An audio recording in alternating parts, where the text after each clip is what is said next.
Le budget de fonctionnement, c'est le compte courant de la collectivité parisienne.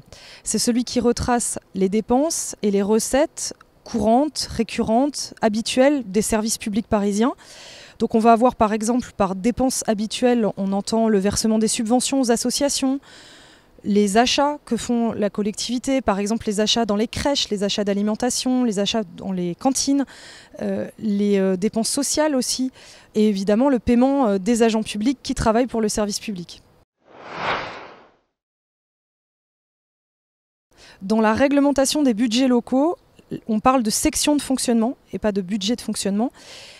Elle est soumise, cette section de fonctionnement, à des règles particulières et notamment à des règles d'équilibre. Elle doit être strictement équilibrée au centime près par des recettes récurrentes, courantes de la collectivité.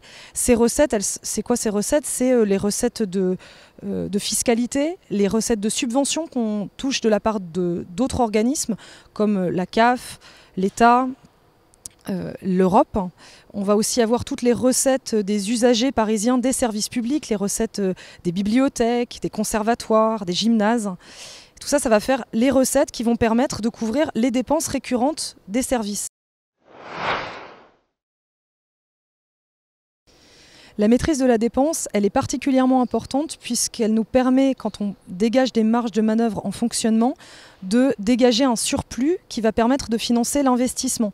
En fait, c'est un peu comme un ménage qui, tous les mois, fait quelques économies pour pouvoir s'acheter une maison, pour pouvoir emprunter. Donc nous, c'est pareil, on doit maîtriser la dépense pour essayer de maximiser nos économies et faire plus d'investissements. L'évolution des dépenses de fonctionnement, elle a été extrêmement maîtrisée à la ville de Paris, puisque entre 2014 et 2017, on a eu une évolution en moyenne de 1% par an. Par ailleurs, il faut savoir que nous avons été confrontés à des dépenses sur lesquelles nous n'avions pas la main, comme la revalorisation de certaines charges de personnel et les dépenses de péréquation.